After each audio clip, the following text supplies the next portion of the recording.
जी हाँ, दोस्तों आज के इस वीडियो के माध्यम से हम बात करने वाले हैं MP DEd admission cancellation process के बारे में। यानी कि डीएड में हमने एडमिशन ले लिया, ठीक है? हमने एडमिशन फर्स्ट राउंड में लिया हो या सेकंड में लिया हो, थर्ड में लिया हो, फोर्थ में लिया हो, फिफ्थ में लिया हो, इससे हमें कोई मतलब नहीं है, ठीक है? लेकिन यहाँ पर हमने एडमिशन ले लिया, ठीक है? तो एडमिशन लेने के बाद में उस एडमिशन को हमें कैंसल करवाना है, ठीक है? हमें ऐसा लगता है कि हमने जिस कॉलेज में एडमिशन लिया वो गलत कॉलेज में एडमिशन ले लिया या हमें अब पढ़ाई नहीं करनी है डीएड में, एक्स-वाई-जेड कोई भी रीज़न हो सकता है। तो यहाँ पर हम सीखेंगे कि अगर हमने एडमिशन ले लिया है, 2024 की प्रोसेस मैं बताने वाला हूँ, तो उस एडमिशन को हम कैंसल कैसे करवाएँगे? मैं आपको गवर्नमेंट कॉलेज, ठीक है? और प्राइवेट कॉलेज दोनों की प्रोसेस बताऊँगा, ठीक है? और ऑफिशियल नोटिफ़िकेशन के माध्यम से आपको प्रोसेस बताने वाला हूँ।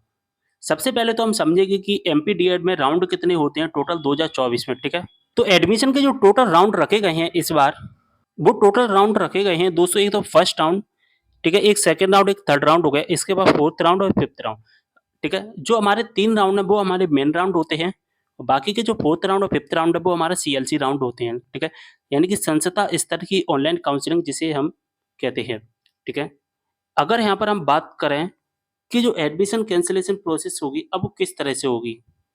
सबसे पहले हम बात कर लेते हैं गवर्नमेंट कॉलेज की। हुआ क्या कि हमारा किसी कॉलेज में नाम आ गया, हमने फीस जमा कर दी, सब कुछ काम कर लिया और हमारा एडमिशन भी कंप्लीट हो चुका है, ठीक है? तो एडमिशन होने के बाद में हम गवर्नमेंट कॉलेज की प्रोसेस देख रहे हैं, तो प्रवेश सुनिश्चित होने के बाद में यदि किसी छात्र या छात्रा द्वारा प्रवेश निरस्त करने एवं जमा किए गए शुल्क की वापसी की कार्रवाई का अनुरोध किया जाता है, तो संबंधित को पात्र कौशन मनी वापस योग्य होगी एवं यहाँ कार्रवाई संस्थान द्वारा ही की जाएगी। तो दोस्तों बात समझ में आ गई। अगर आपने एडमिशन ले लिया, तो एडमिशन लेने के बाद में आपके मन में ख्याल आया एडमिशन कैंसिल करना है, तो एडमिशन कैंसिल तो हो जाएगा और आपको जो पेमेंट किया है वो पेमेंट भी मिल जाएगा।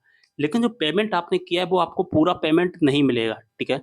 पूरा पेमेंट नहीं मिलेगा, कॉशन मनी है जो आपकी वापस कर दी जाएगी। अब कितनी वापस होगी वो आपको कॉलेज से पता चलेगा, आपने जिस कॉलेज में एडमिशन लिया उस कॉलेज से, ठीक है?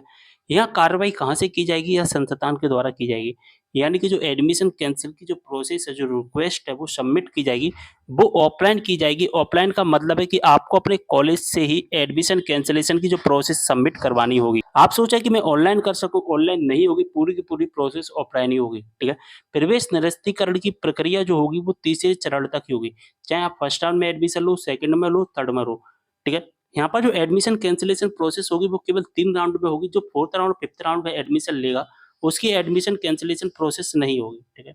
उसकी नहीं होगी। जिन्होंने फर्स्ट राउंड, सेकंड राउंड और थर्ड राउंड में एडमिशन लिया है, उनकी यहाँ पर एडमिशन की कैंसल की जो प्रोसेस की जाएगी। इस बात का आपको विशेष ध्यान रखना है। अगर 4th राउंड और 5th राउंड में अगर आप एडमिशन लेते हैं, तो फिर बाद में कोई रूल आएँगे तो मैं बता दूँगा, नहीं तो आप कॉलेज का जो कि कॉन्टैक्ट कर लेना, वहाँ से आपकी हेल्प हो सकती है। चलिए अब हम बात करेंगे प्राइवेट कॉलेजेस की, ठीक है?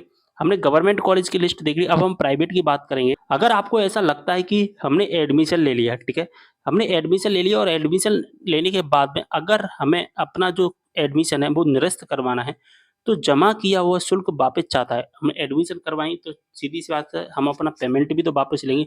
तो महाविद्यालय के द्वारा ₹5000 स्वयं के स्वयं के पास रखते हुए शेष राशि संबंधित छात्रों को वापस की जाएगी। यानी कि अगर आप एडमिशन कैंसल करवाओगे और आपने जो एडमिशन लिया, मान के चलिए आपने एडमिशन ₹50,000 में प्राइवेट कॉलेज में लिया, तो एडमिशन कैंसल की जो फीस लगेगी वो ₹5000 लगेगी और आपको जो पेमेंट वापस किया जाएगा वो ₹45,000 ही वापस किया जाएगा। यानी कि ₹5000 आपको एडमिशन कैंसलेशन का चार्ज देना होगा कॉलेज में। यानी कि आपको देने की कोई ज़रूरत नहीं है। आपने जितना पेमेंट किया था ना उसका 5000 माइनस होके आपको वापस कर दिया जाएगा। और ये भी जो प्रोसेस की जाएगी वो कॉलेज से ही की जाएगी, ठीक है? प्रवेश निरस्त करने हेतु अभ्यर्थी को एमपी ऑनलाइन के प्रवेश संबंधी पोर्टल पर स्वयं के लॉगिन आईडी एवं पासवर्ड की कार्रवाई करनी होगी। प्रवेश निरस्तीकरण की प्रक्रिया भी जो कि 33 चरण तक ही की जाएगी। प्राइवेट में क्या होता है कि जो लिंक है ना, एडमिशन कैंसलेशन की जो लिंक है वो ऑनलाइन अवेलेबल करवा दी जाती है, ऑनलाइन, ठीक है? ऑनलाइन अवेलेबल करवाई जा दी जाती है एडमिशन कैंसलेशन की लिंक। उस लिंक पर क्लिक करके आप जो कि अपना एडमिशन कैंसल कर सकते हैं और आपके ₹5000 माइनस होके आपके खाते में, यानी कि जिस अकाउंट से आपने पेमेंट किया होगा उस अकाउंट में पैसे जो कि वापस कर दिए जाएँगे। अगर लिंक एक्टिवेट नहीं होती तो फिर आप कॉलेज में जाकर भी जो कि अपना एडमिशन कैंसल करवा सकते हैं, ठीक है? बात समझ में आ गई आपको?